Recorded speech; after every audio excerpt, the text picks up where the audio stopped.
have the great potential to do great things, but no one has ever given me the opportunity to do it. So now it's circumstances' fault, you see. It can just be the way things are that are to blame for my problems. On rare occasions, I have sort of laughed at someone like that and said, you know, I don't think that the great people in this world waited for an opportunity to be given to them. I think they just went and did it.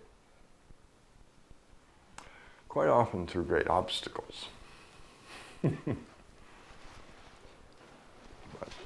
I'm sure you're right. If someone would give you the chance, you could prove to be great. These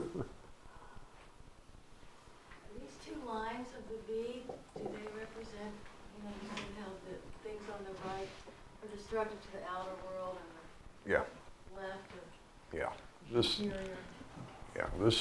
This one, which if you choose to, you can call A or B. That's one of the terms we use around here a lot. A turns the violence outward. This inner violence that is saying, my entire purpose is to recreate life solely to my whim, simply so that it will please me, which is rather a violent point of view when you really come right down to it. That the entire universe had changed just to suit my taste. It is very infantile, isn't it? This side directs that when it is, actually, honestly, it's always violent, but sometimes we literally call it violence. It directs it outward. And that is quite dangerous. So to deal with that situation, we came up with the idea of creating inner conflict, which paralyzes you and mitigates this incredibly violent behavior and makes it very difficult by creating inner turmoil that says, no, I should turn that energy of violence on me instead of the outer world. So we're always at a conflict, always a little crippled. We never live at our full potential, thank goodness. Now, this is all done quite knowingly to allow the human race to have time to evolve to conscious living where violence would no longer be necessary. It's rather unpleasant to be a part of, because that's what it does. The B side turns all that violence inward, that same violence I would have fed. It's interesting, but every time you're sitting there in one of your 5 attacks, as you call them, it doesn't occur to you, does it, while you're sitting and being so pitiful and miserable. Poor me, 5 is attacking me. Well, thank God. Because if it hadn't, that same energy and that same violence that you are so disturbed at would have come at me. So I hate to tell you this, but when you folks who come and whine at me about your 5 attacks, I'm sitting there saying, thank God. Because I'm one of the people that you know. I would have gotten all of that if it hadn't been on you. That never occurred to you, did it, that I might feel that way? That if you think about what you're actually telling me is, I want to kill, maim, and destroy. Nietzsche. And 5 is turning all that on me, and I don't like it. And I'm sitting there saying, go! Thank God! Maybe that'll give you a little pause the next time you want to whine at me about 5, huh? Oh, he's about to say, well, thank God you're doing that to you instead of me. Look how much violence there is in that. That same amount of violence would have gone out to the person that you decided to blame instead. Admittedly, it's disproportionate because it does get out of control sometimes, but still, that violence. The people who have 5 and so on and 3 really strongly, often it's because they're very violent people. It took a lot to get them to not just go out and beat up people who wouldn't please them.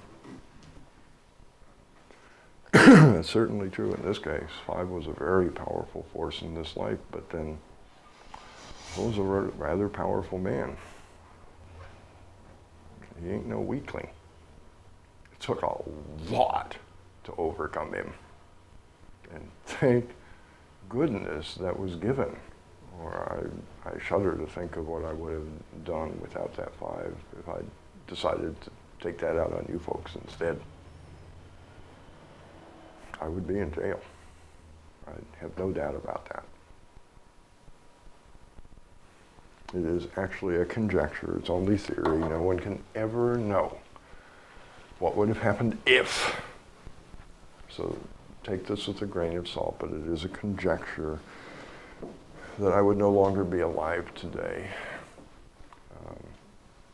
had it not been for the teaching, because I would have been destroyed, killed, shot in one of my assaults on the U.S. government, because I am so disgusted by what is going on here that I'm pretty certain that I would be behind a machine gun mowing down all sorts of institutions here on planet Earth.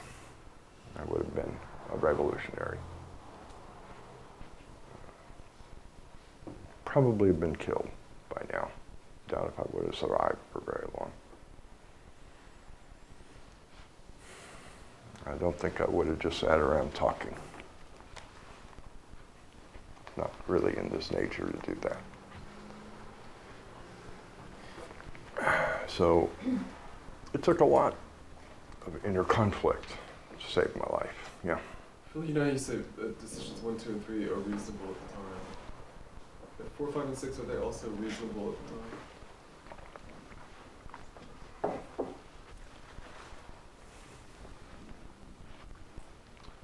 When would that be? I mean, on occasion, 1, 2, and 3 will work. When would that be that they would be reasonable? No, let me qualify. You say it's reasonable that an infant screaming because it can't communicate. At that time, decision 1 is I see what you're saying. You're talking about that. No, all the decisions are appropriate for the time, place, and circumstance when they're made. I shudder to think what would have happened if I hadn't finally caved in and made decision 4. I resisted it. I made it much later than most people did. Although, at the time that I was born, many people were refusing to make it entirely. So it's not that big an achievement, but nonetheless, I did resist it. But I would have gone kind of through hell if I hadn't finally caved in and said, okay, I'll do this. I've got something in my notes that I just want you to clarify. I've got you saying decisions 1 through 4 make love difficult. Decisions 5 and 6 make it impossible. That's about right. I don't quite understand. So you actually think you can love that which you blame, huh? I do not love you when you cause misery to me. I'm sorry, I just don't do it.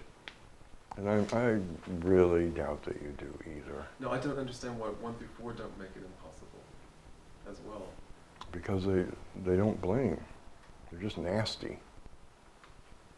Oh, I got you. But they don't just flat out say, you are the author of my misery. How the hell am I going to love you under those conditions when I say, you made me miserable? And I love you for it. Please do it again. I don't buy it.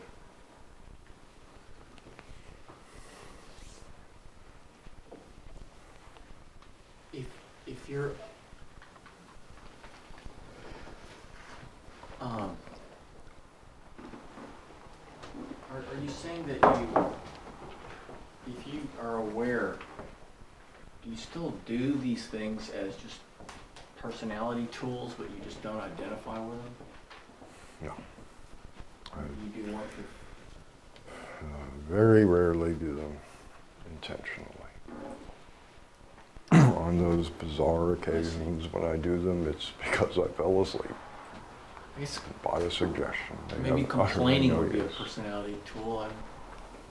I can usually get things done a better way. Okay, I got you. Just like, for example, if you have an employee having difficulty, you want to say, well, that's fine, but If you have I'm not a going to pay what- you for. What difficulty? If you're- Well, you can't do that by law. They have rights. So if an employee doesn't bother to work, you still have to pay them because that's the way it goes. So you don't have that option, my friend. They have rights. I don't. And I'm just trying to get at. When what I am discovering personally is that when an employee doesn't do what you want, you get rid of them because you're not going to be able to change them. So you can offer them classes to grow if you want to, and that's great. But when you hit a basic point that says where they can't do it, you say, I'm sorry, but it's time to part ways. No, I'm trying to get at the. Do strategies 1 through 6? I mean, if you're aware, do they? This is what cease? bothers me about this. Fine, we'll struggle through these words over and over and over again, but you're not listening. If you want to know the answer to this question, then go out and find out. You do them day in and day out. Why don't you know? Because you are not paying attention. Okay. Do them consciously. The answer will become perfectly obvious, and that is the recommendation with all of these. Spend a period of time complaining consciously. You do it enough unconsciously, even when you know you're complaining and somebody says you're complaining and you say, I know it, you still don't know it. Do it consciously sometime. So I have road rage, number 6. I'm ready to ram these cars in front of me. And then I Yes. just go, oh Yes, shit, yes, I'm number please. 5. There's something wrong with me. I'm just twisted. I can't deal with this simple traffic problem. Could we get And to then the I say, point? well, I've got to improve myself, and I've got to be at work on time to please others. And then after I go through all these multiple combinations of things, I end up at one and just break down and cry. Well, that's one possible scenario.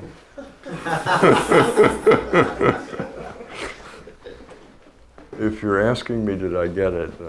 Basically, No, yes. just these things all work together all the time. Constantly, yes. Yes. Absolutely. So there's not a real reason why it goes up the right side 1, 2, and then over to the inner to 3, and down to 4, and up to 5, and over to 6. I don't need quite those many words to answer a question, okay? Yes, there's a reason, because I drew it in order of formation.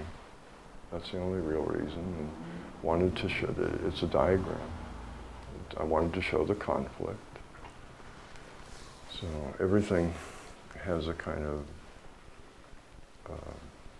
symbolic meaning, okay, but that's its only real purpose is it's a symbol for something, and the more you study the symbol, the more relationships you see, because that's what a symbol is for, is to try and mirror relationships.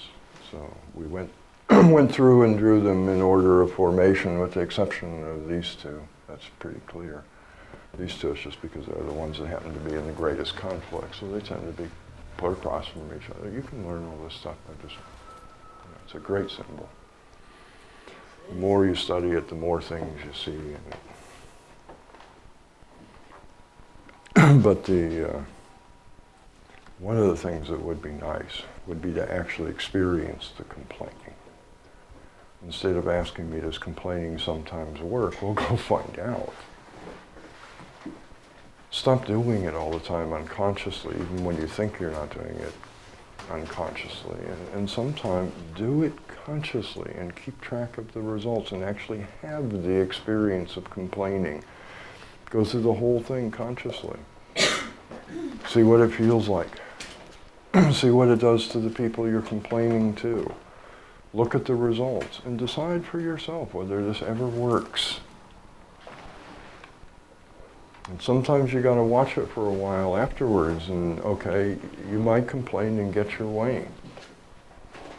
Keep watching for a little while and see what the person does who gave you your way a day or two later. That's part of the experiment, is seeing the whole thing that we normally ignore and say we experienced. Stick up your rights for a while consciously. Find out if it works. So you won't be suggestible on it anymore. Believe me, or not, I don't care. But it's a fact that when somebody comes up to Phil and says, you have rights, go stick up for them, I just start laughing. It is the funniest thing that I've ever heard. I don't have any rights, and I know it. If something in the head says, they had no right to do that, I just start laughing. No, they didn't. It's true, they didn't have a right to do it. They just did it anyway. What's your point? Why did they have to have the right to do it? And you have a right for them not to do it. Okay, good. I ain't taking your advice. I'm going to deal with this another way than getting into a fight with them about which one of us has a right here. If it was possible they had a right. It's irrelevant. I'm not going to go there. I don't give a damn, because I don't. I don't know if I would meekly cave in or not. Probably not. I'm really not the type. But I don't know, because it's totally irrelevant to me. Nobody's ever been able to demonstrate a right to me.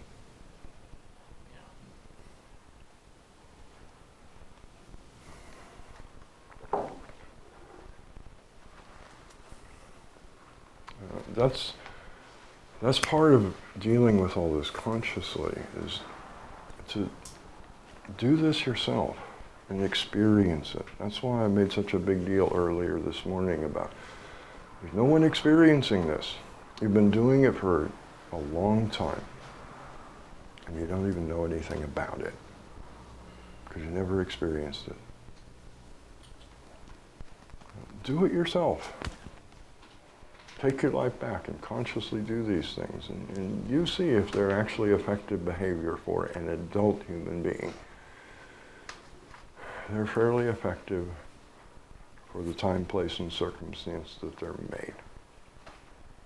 made. We absolutely need them until we develop the ability to be an adult. We have to be mechanical until we have the ability to be responsible. And part of the job, apparently, of raising a kid is to give them a machine that gets them through childhood, that will give them a sort of template for proper human behavior, appropriate human behavior, so when they become responsible, they at least have a clue about what they might like to act like. But that's it. It's just to get you through that period of time when you cannot be responsible. You must rely on automatic, canned behavior. But offense or not, you guys are freaking lazy. And you want to just walk around in a machine that operates perfectly. I know that's true. I've watched you. You're lazy. You don't want to live your own life because it's too much work. Your only complaint, as far as I can tell, is that the machine doesn't work very good, and so you get things you don't want.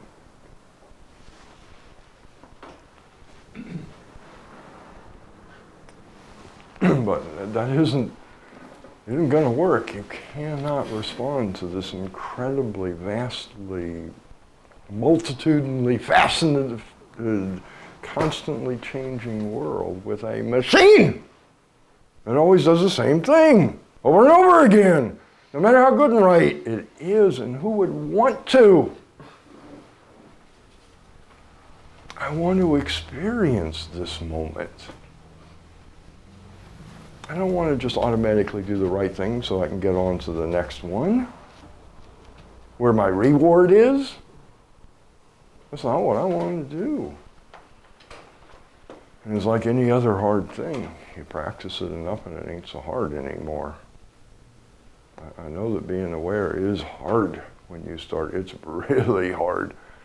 But it's just like any other hard thing. You decide you want to do it, you develop and build all the things that are necessary to do it, and then it just isn't hard anymore. In fact, most of the time, it actually seems effortless. Just like when you're in good shape, walking seems effortless, doesn't it? If you're in good shape, how long can you walk before it stops seeming effortless? Back when I was a kid, walking was the primary way of dealing with inner stress.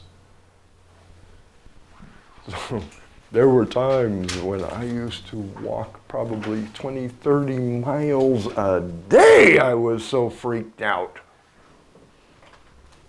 And I'd come back, I was used to it, and you know, the legs might be a little tired for a half hour or so, and then I felt fine because I was in good shape in those days. I walked 30 miles a day trying to deal with how unhappy I was. That was my favorite way of dealing with unhappiness, was to go for very long walks. Preference was to do it, you know, in a park somewhere, but sometimes if I had, I'd just walk around city blocks if I had to. I didn't think that was effort. It never even occurred to me to sit here and say, oh, it's so hard walking all this way. Because it wasn't. I still to this day have very strong legs. I don't do it so much anymore, but I've still got those damn calf muscles. That's the way things work, isn't it? If you want to do something, the body adapts to it and develops what you need to do it almost effortlessly, huh? It's just laziness. Just like our excuse for being out of shape is, huh? We know what it takes to get into shape. It takes a little work for a while. It's a bit of effort, but it's not that big a deal. We're just too damn lazy to do it, those of us who won't, huh? You ain't one of them, but I am. I am out of shape, and I admit it. I'm lazy.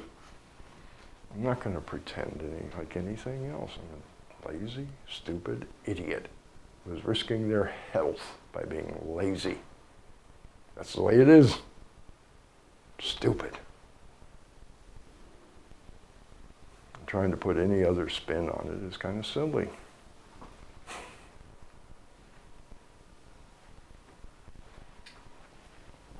I really am amazed by this desire that people have. That non-disturbance is so powerful that apparently it's even disturbing that I need to be aware. And I want to live in a machine. I'm just ticked that the machine is so incompetent. Mm-hmm. I think I can see how the first 5 decisions are appropriate for the time and circumstances. I don't see that in number 6. Oh, I do. Without a doubt. I don't know if this is always true, but the father notified Phil at a relatively young age, on your 18th birthday, you are out of here. The mother, on the other hand, wanted me to stay until she was 59! I needed that to get the hell out of there! Because she would have clung, the first time I left home, poor mom, I shouldn't tell this story. I hope she never finds out I'm doing this. The first time I left home, I foolishly, I cannot believe I was this stupid, left the want ads for apartments in a place where she could find them. I concealed them, but not well enough. And so the next thing I've got is this horrible scene. My God, you're leaving me just like you did. I'm not your husband, I'm your son. Yes, that's true. I'm looking for an apartment. Oh my God, I just said, no, I can take this again. Nobody loves me. Nobody wants to be with me. Well, I can see why. And it's kind of like time, you know. I needed it, Phil. I waited a few days while guilt just racked me inside. How can I do this to this poor woman? And then, you know, she did a couple things I didn't like, and I started blaming her again, and this time I did it a little smarter. And I was gone before she even knew it. I needed that. I needed that to break away from a lot of things, not just from home. Because I know all parents are not like that, but I have noticed an awful lot of clingy parents in this world who, even when you leave home, they still want you dependent on them, okay? I needed that for a lot of things, and that one's the most obvious. For a short period of time, it would have been better had I found another way, that's for sure. Sure. But there was no one to teach me another way. So I'm really pleased I got that. I lived, Phil, in a horrible place before that came along. Horrible place. I was so down and hurt. That gave me the ability to stand up and say, wait a minute. I'm doing what I need to do for me. Right. So just to be able to move out of certain circumstances and Yeah, it doesn't have to be done that way, but unfortunately for most of us, that is the way we get it done, isn't it? Sure. And sometimes it really is life-threatening, Phil. Right. Too. No, that's okay. I was going to say, so without being able to do something more intelligent. Which I certainly could not do. Right, sure. When one needs to be able to say fuck you. Yes. Basically. Yeah. Yes, this is entirely your fault and I'm doing something about it. It's not true, but I needed it. Right. I believe I said that one time to her.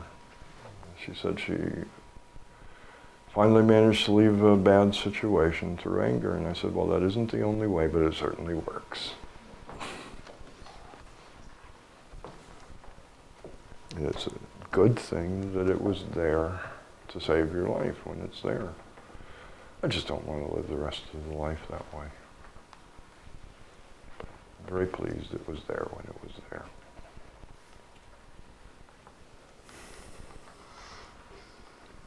Any other questions or comments?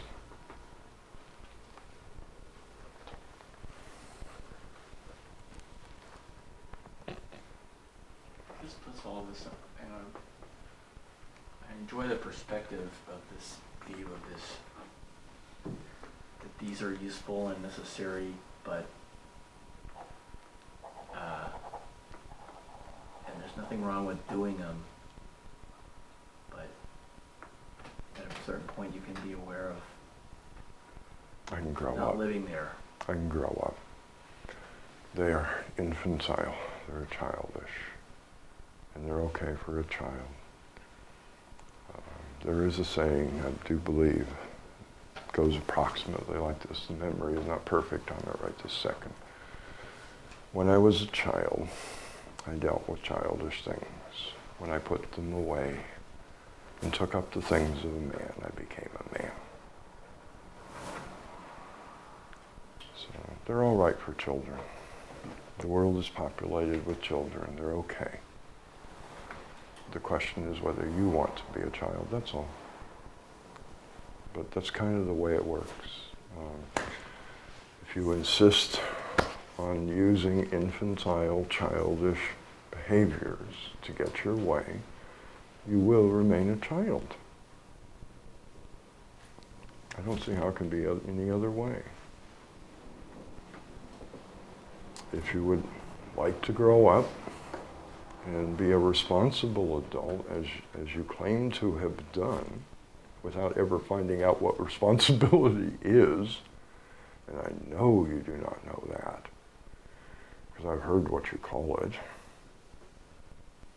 then that's what you do. You take up the ideas of responsibility. All of these give the responsibility to something else, don't they?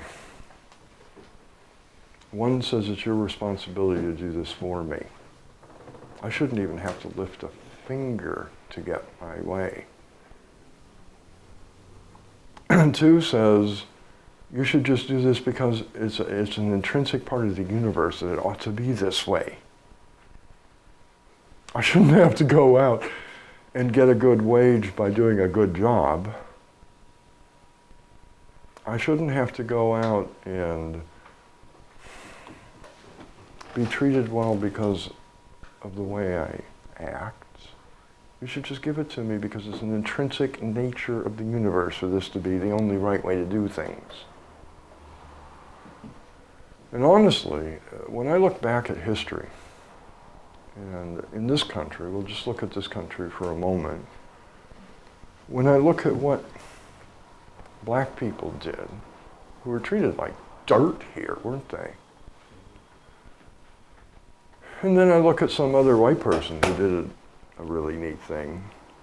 Who do you suppose I have the most respect for? Now you tell me, between those two great men, which one was the greater? The one who did it with all the advantages? They're a great man, there's no doubt about it. But consider what a person that black man must have been, who not only did it, but did it while overcoming all the rest of the crud he had to deal with. What a person that must have been. Boy, it must have been an honor to just even meet a person like that, huh? And I feel the same way about the women throughout history. I get a lot of bitches from women. Oh, women are just treated so badly. Yeah, I suppose that's true. I don't know, really. It's hard for me to say, for sure. Probably right. But imagine those women who overcame it. Some of them, had to even dress like men. Did you know that?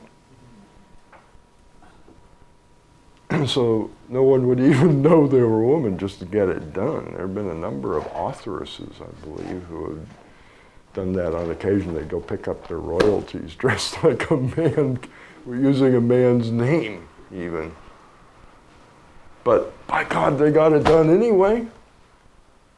I don't know. And it's also hard for me to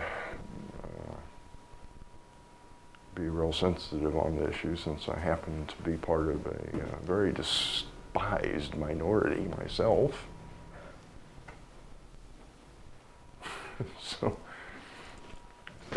So what? You deal with it. There's no rights involved here. This is my responsibility. It is the lot that I was given in life. I'm not quite sure why necessarily, but I don't really care. It is mine to do. I will do it. Each one of these says I shouldn't have to do a damn thing. Okay, 3 says I gotta please you. But it's still putting all the job on you, isn't it?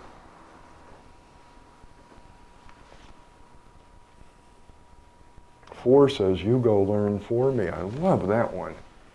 You go figure out how things work while I sit here like a bum and am the recipient of all your hard work.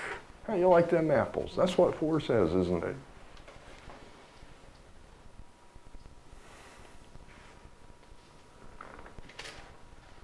With 5, it's a little less obvious, but basically what I'm doing is blaming the way I was made, so I don't have to be responsible.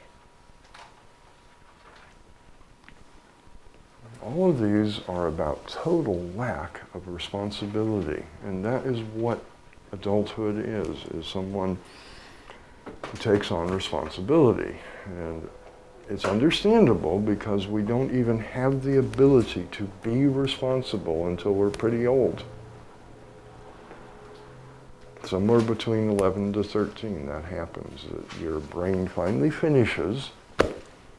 It's been growing for 11 to 13 years, and it finally makes the last little neuron connection and says, okay, you are now an adult.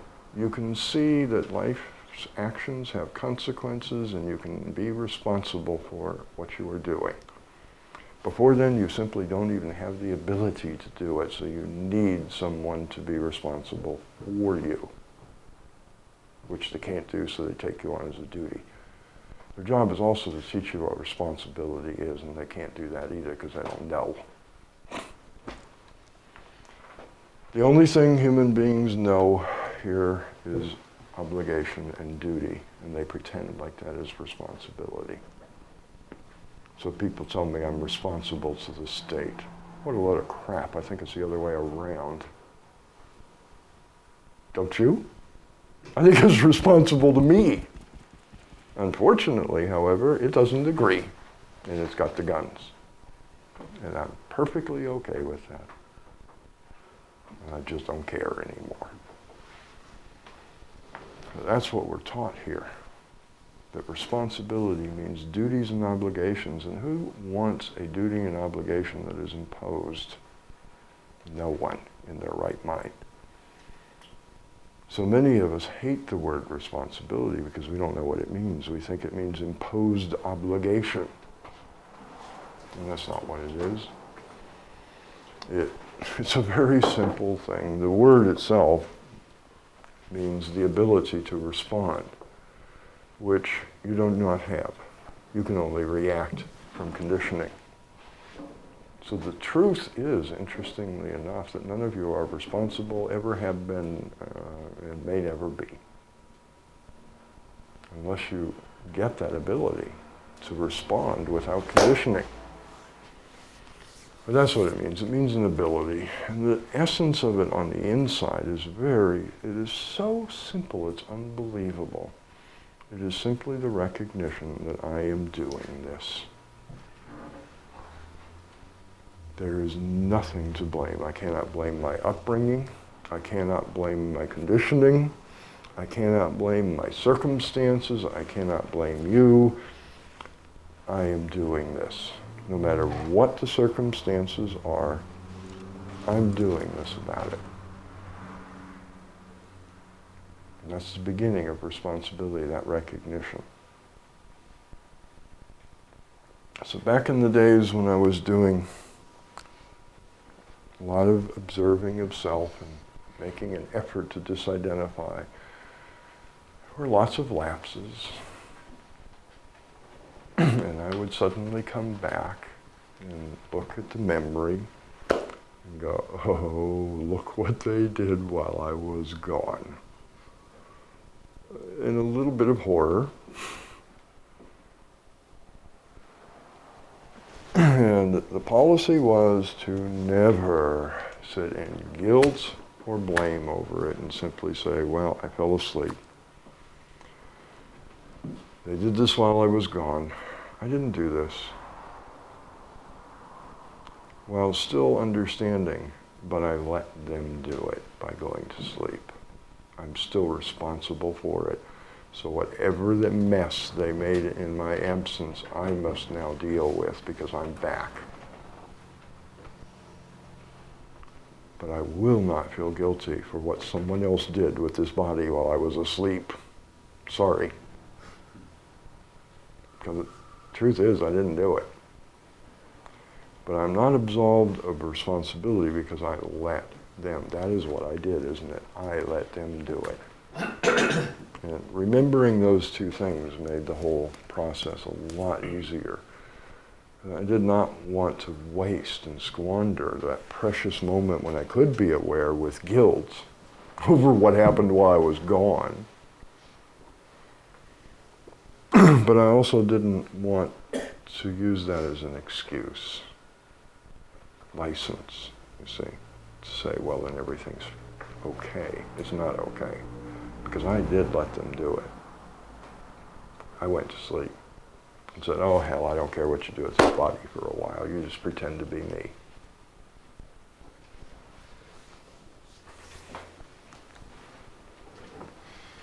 Any other questions or comments?